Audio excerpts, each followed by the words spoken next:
Hello दोस्तों, मैं अश्विनी कुमार जोशी एजे classes में आपका हार्दिक स्वागत एवं अभिनंदन करता हूं। दोस्तों, तैयारी एकदम ज़बरदस्त चल रही होगी आपकी। उसी क्रम में हम आपके लिए लगातार एक अच्छा प्रयास कर रहे हैं। आपके लिए प्रीवियस ईयर का सॉल्यूशन आपके लिए हम लगातार अपने तरीके से लेकर आ रहे हैं। उसी क्रम में हम आपको बेस्ट से बेस्ट सॉल्यूशन देने का प्रयास करते हैं। उसी पैटर्न के सवाल एग्ज़ाम में आए थे, उनका बेस्ट सॉल्यूशन क्या हो सकता है, उस पर हम लगातार चर्चा करते रहते हैं। आइए उसी क्रम में कुछ सवाल हम लेकर आए हैं, आप उनको समझिए और लगातार उनको देखिए और एक अलग अनुभव आप महसूस करेंगे हमारे सॉल्यूशनों को देखकर। आप वीडियो को लास्ट तक देखिएगा, आप महसूस कर पाएंगे कि क्या डिफरेंस है, हम कहाँ हैं और हमें कहाँ होना चाहिए, हमें किस तरीके के सॉल्यूशन की ज़रूरत है। आप इसको पता करना चाहते हैं तो वीडियो को लास्ट तक देखिएगा, ठीक है। आइए, जैसे एक सवाल है, यदि विक्रय मूल्य, ये भी यूपीपी का ही सवाल है आपके, यदि विक्रय मूल्य को 3 गुना कर दिया जाए तो लाभ 5 गुना हो जाता है। तो आपसे पूछ रहा है लाभ परसेंटेज ज्ञात कीजिए।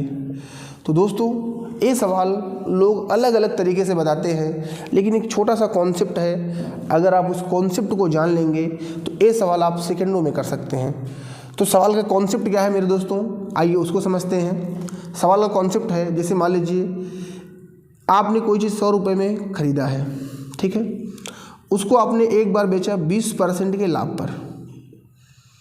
20% के लाभ पर बेचा तो कितने में बेचेंगे, 120 रुपये में बेचेंगे, सेल करेंगे आप, एसपी हो जाएगा।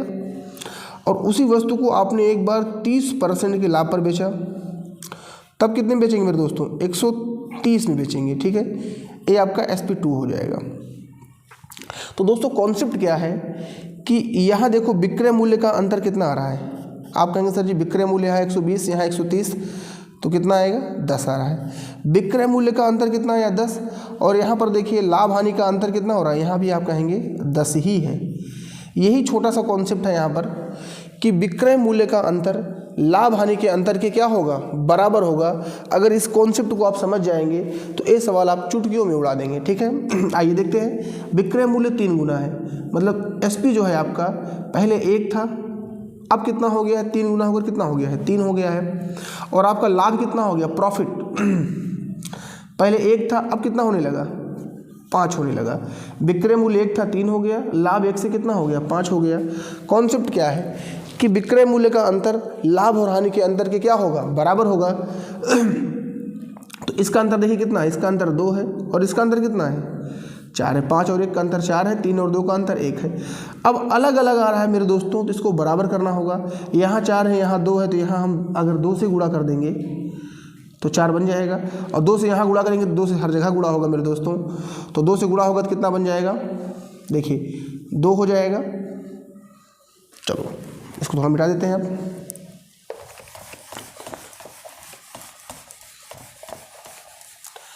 ये 2 हो जाएगा और ये कितना हो जाएगा, 2 3 6 हो जाएगा। ये तो वही रहेगा, 1 और 5, ठीक है। अब आपका विक्रय मूल्य कितना है, 5, और लाभ कितने का हो रहा है, 1। तो कितने में खरीदा होगा आपने इसको, अगर 2 रुपये में बेच रहे हैं और 1 का लाभ हो रहा है तो खरीदा कितने में होगा, 1 रुपये में खरीदा होगा। 1 रुपये में खरीदा, 2 रुपये में बेचा, तभी तो 1 का लाभ होगा। अब बताओ परसेंटेज लाभ कितना हो जाएगा, कितने का लाभ हो रहा है, 1 का। लाभ हानि किस पर होता है, क्रय मूल्य पर होता है, गुणे 100, तो कितना परसेंट हो जाएगा, 100%। देखिए ये सवाल था, इसका सॉल्यूशन इतना छोटा है, लेकिन इसी सवाल को लोग बहुत अलग अलग डिफरेंट तरीके से बताते हैं दोस्तों, जो कि बहुत ही गलत है। अगर आप कॉन्सेप्ट को जान लेंगे तो सवाल आप चुटकियों में कर लेंगे। तो ये सवाल बहुत एग्जामों में आया हुआ है, लोग इसका डिटेल सॉल्यूशन देते हैं, 100 मानते हैं, दुगुना करते हैं, तिगुना करते हैं, लेकिन सबसे आसान तरीका, ठीक है। आइए कुछ सवालों को हम और लेते हैं, फिर आगे बढ़ते हैं।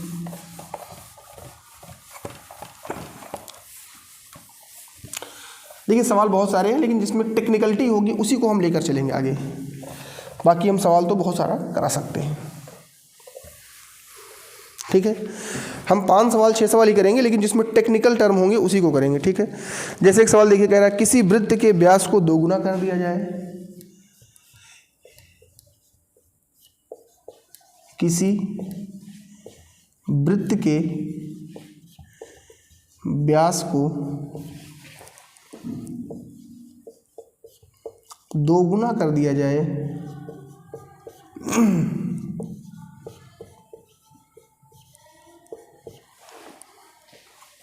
कर दिया जाए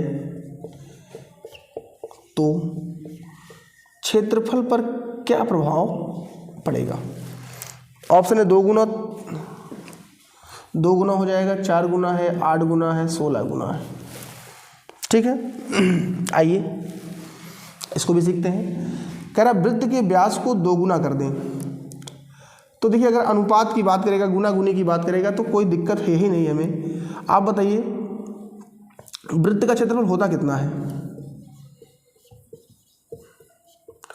आप कहेंगे sir ji pi R square होता है, लेकिन हम कहते हैं 2 वृत्त, एक वृत्त इसको मान लेते हैं, एक कंडीशन और एक कंडीशन इसको मान लेते हैं, पाई आर 2 मान लेते हैं। पाई से पाई कट जाएगा, त्रिज्या व्यास में अनुपात में है तो कोई दिक्कत ही नहीं है। पहले मान लेते हैं 1 था तो 1 का स्क्वायर करेंगे। अब त्रिज्या कितनी हो गई, 2 हो गई तो 2 का स्क्वायर कर देंगे। 1 का स्क्वायर 1 और 2 का स्क्वायर 4। तो पहले क्षेत्रफल कितना था 1, अब कितना हो गया 4, तो क्षेत्रफल कितना गुना हो जाएगा, 4 गुना हो जाएगा। सिंपल सवाल है।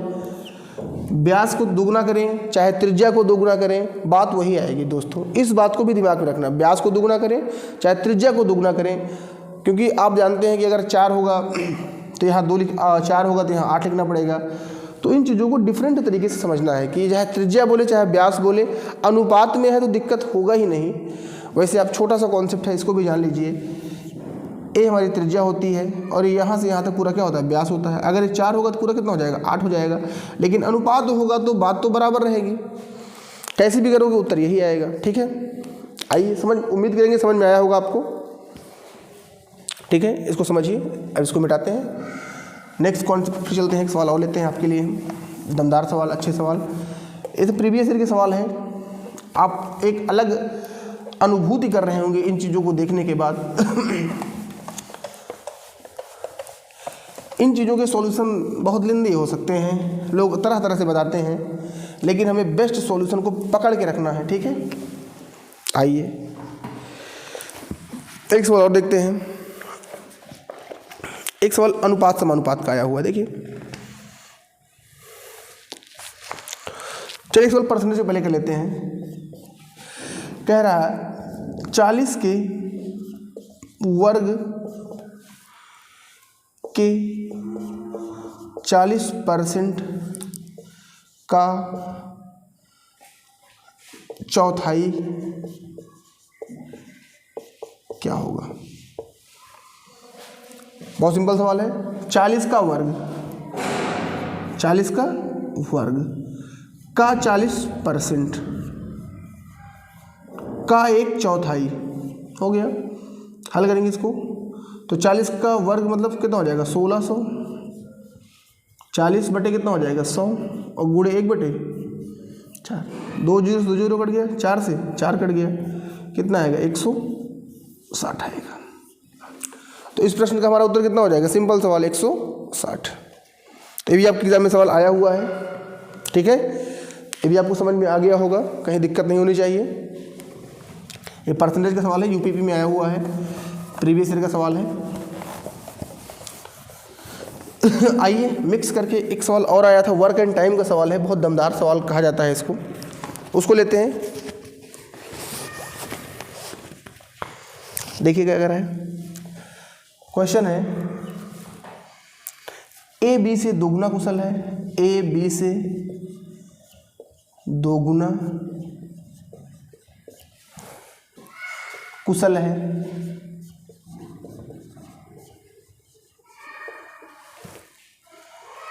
बी सी से 3 गुना है, बी सी से 3 गुना है,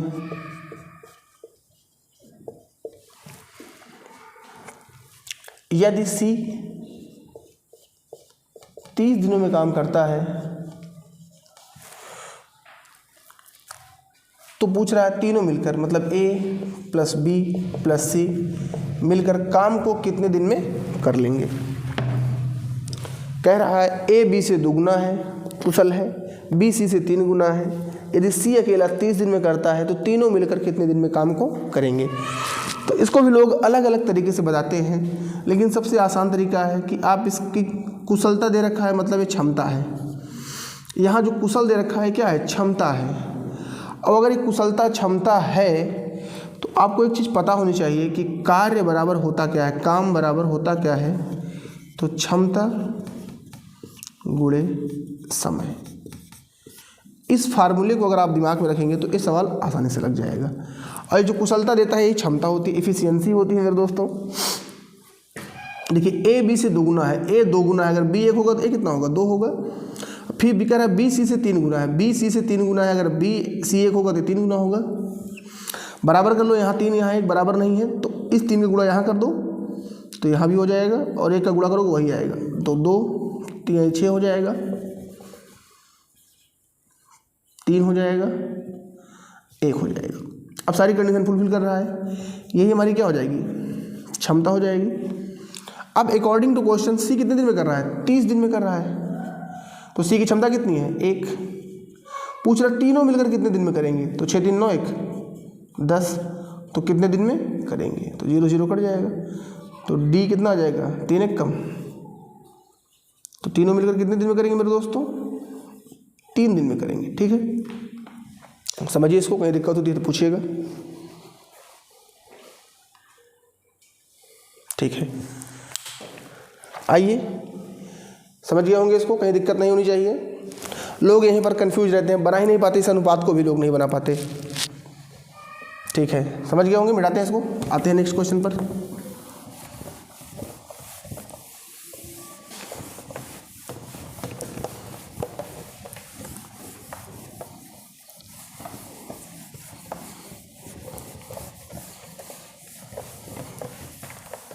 चलिए आइए, कुछ सवाल और हैं, उनको भी लेते हैं हम। एक सवाल जैसे आया था, ब्याज का सवाल था आपका। देखिए जो छोटे छोटे सवाल हैं उन पर हम नहीं जाएंगे, वो तो कर ही लेंगे आप। एक देखिए सवाल ब्याज का था, चक्रवृद्धि ब्याज का सवाल है, एकदम दमदार सवाल ये भी था। सवाल क्या देखिए, कह रहा चक्रवृद्धि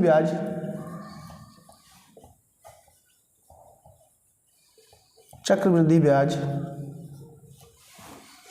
पर निवेश किए गए धन, ब्याज पर निवेश किए गए धन की राशि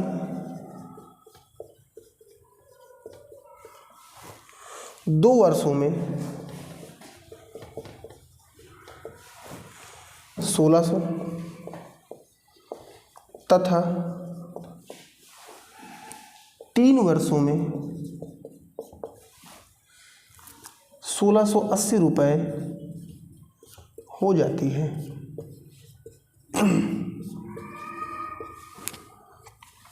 ब्याज की दर पूछ रहा है हमसे। ऑप्शन है 5%, 6%, 5.5%, 6.5%।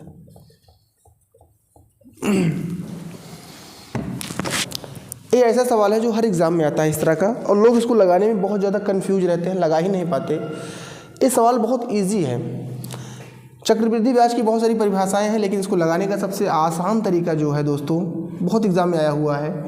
2 साल में कितना होता है 1600, और 3 साल में कितना होता है 1680, और 2 साल और 3 साल का अंतर कितना है 1। तो ना हमें इसका वर्गमूल निकालना है ना घनमूल निकालना है, 1 है तो काट लो सीधे सीधे, 8 से कट जाएगा, 8 दूनी 16, 8 दूनी 16, 8 1 कम 8। पहले कोई चीज़ 20 था, कितना हो गया 21। कितना ब्याज मिला 1, किस पर मिला 20 पर, तो 100 पर कितना हो जाएगा 20 1 कम 20, 20 पंचे 100 हो जाएगा। तो हमारा रेट कितना हो जाएगा 5%। ये इतना आसान सवाल था दोस्तों, लेकिन इसको भी लोग न जाने कैसे बताते हैं, अलग अलग फंडे होते हैं उनके। सबसे आसान तरीका, अगर यहाँ पर 2 साल का अंतर होता तो वर्गमूल निकालते, 3 साल का अंतर होता तो घनमूल निकालते। ठीक है, बहुत आसान सवाल है, इजी सवाल है, सॉल्यूशन एकदम दमदार है हमारे पास। आप इसको ध्यान से समझेंगे तो महसूस खुद ही कर पाएंगे इस चीज़ों को। ठीक है, आइए इसको मिटाकर हम आगे एक सवाल और लेते हैं।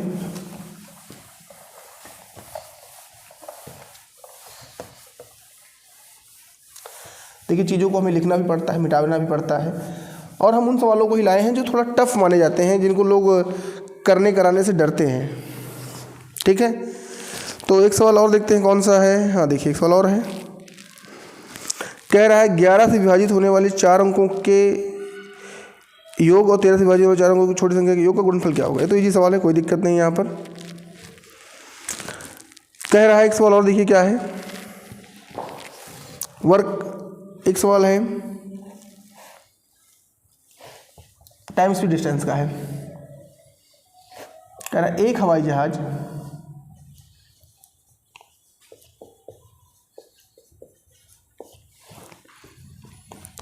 250 किलोमीटर प्रति घंटे की चाल से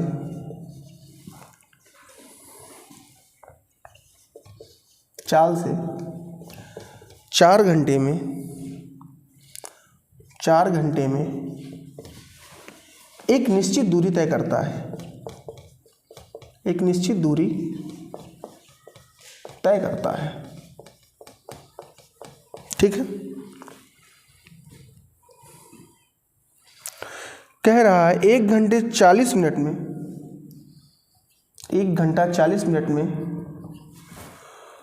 उसी दूरी को तय करने में, उसी दूरी को तय करने में उसकी गति क्या होगी, उसकी गति क्या होगी। ये भी एकदम इजी सवाल है। अब देखिए जितनी दूरी पहले हवाई जहाज जाएगा उतनी ही दूरी दूसरी बार भी जाएगा। मतलब कहने का मतलब क्या है दोस्तों, दूरी क्या है, बराबर है।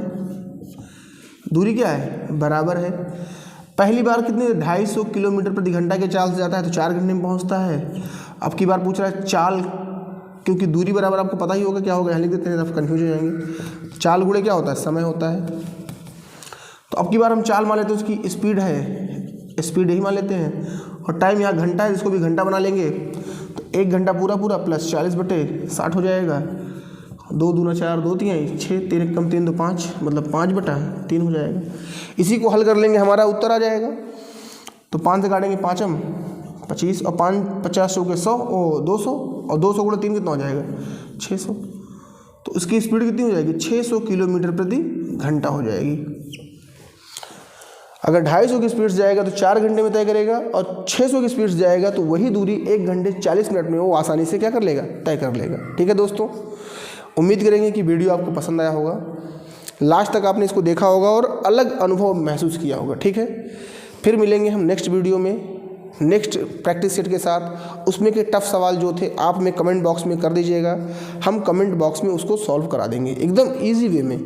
ठीक है, तब तक फिर मिलते हैं नेक्स्ट क्लास में, तब तक के लिए धन्यवाद।